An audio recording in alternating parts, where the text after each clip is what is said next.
You've had a couple months now to reflect on the 22-23 season. How would you sum it all up? Well, better in the first year, that's for sure. You know, we had more talent to work with, which is, it's great for our staff, it's great for me. I felt like our kids got better, like all of them. Like you can go down to, I know everybody talks about Tyson Forrester, which he did get better, and you can go down the list. Ronnie Adder got better, Desi got better, you know, it's Brinker got better. You know, even if that's a kid who came back in December after missing all that time with that surgery, I felt like in the playoffs he competed hard. Like he didn't get that many points, but I saw something that I've been told about, like, you know, he's a low guy, but he's a competitor, and I saw that down the stretch and in the playoffs, and I just can't wait to see him. That's one kid I can't wait to see in camp. A full summer of training, healthy, come to camp, try to make the big team, and he does have the talent to do so. I'm not sure what the plan is for him, but he's that's one kid I'm very excited to see. I know when you're in the season, it's so much about wins and losses and the day-to-day, but being able to reflect on that development, is that satisfying for you as a head coach to go through all these names and see how much progress they made over the course of the season? Yeah, I think so. But the thing I talked about down the stretch too, like, yes, we were about winning and losses, but my job is to develop those kids. I want to develop those kids in winning and losing, you know, winning, obviously. But you learn from losses too. What we went through, that experience, it's something that they're going to have for the rest of their career. Like, you know, we battled to make the playoffs. Game meant so much every night. And why? Because our division, you know, is probably the strongest in the league. You look at Hershey winning the whole thing, and I told you all year, that's the team, that was the best team we played against.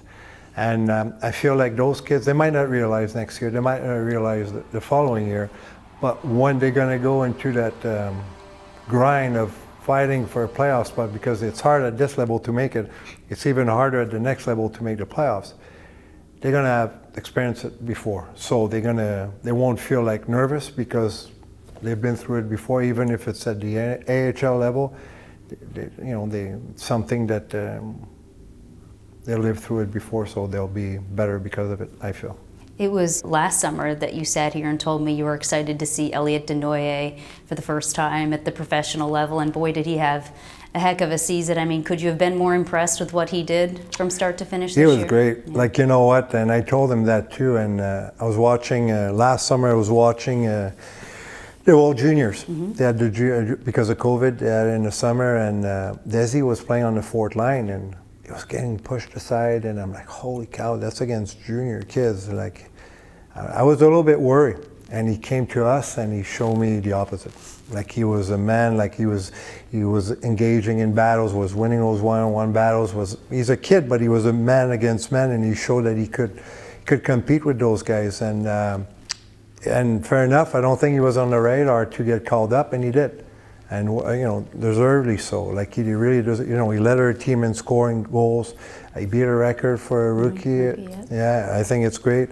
But it's more than that, and I told everybody, and I told you that all year, like, he's a 200-foot player.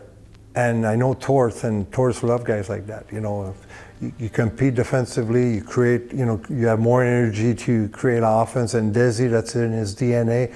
He's well detailed, he's got great sticks, he's got great habits. Head on a swivel, little things that we teach every day. He came in with that baggage. And it's a big summer for him because the way the Flyers are going, they're rebuilding. That means young. They want young kids there. So he needs to come to the Flyers camp with one goal. It's to make it a big team, and I know he is. You know, I talked to him in the summer. He's training already. He's in Voorhees already, training with the strength conditioning guys there. And like he's showing the organization that he wants to make the big team, and it's great. It's music to my ears. You predicted Elliot would come in and make a splash. Who's next on your radar for next season? I don't know. I watched at Avon. He went to the finals in the Memorial Cup. I was impressed by him. There's that little Jean Dron who played in Gatineau this year. Had a great year too.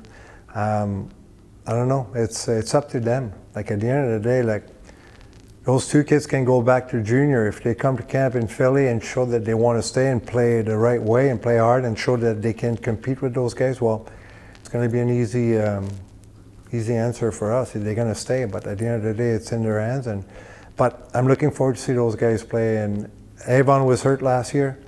He couldn't really skate in development camp, couldn't go to camp. So I'm looking forward to see him healthy. You always talk about learning from mistakes and growing every day. Is there something you can take, from another year of experience as a head coach in this league that you can use moving forward? For sure. Offensively, mostly. I'm looking back at the season. Like you said, I could have done better, and I'm not ashamed of saying it. I learned from my mistakes. I'm asking those guys wearing the jerseys to learn from their mistakes. I'm going to do the same thing. And I felt like last year, I'm always about, those red zones. If there's a play to be made in the red zone, make it. If the right play is to put it behind their Ds, put it behind their Ds. And I felt like the guys were maybe a little bit too safe. Mm-hmm. They want to please the coach. That's something I got to be a little bit smarter about. And our transition, I felt like there's a little bit of work that we need. I didn't see during the year because you get your nose right on the wall. Maybe now that I have time to look back, that's one thing we can be better at. In the neutral zone, our transition going to offense is something that we need to work on, and we'll work on it day one of training camp.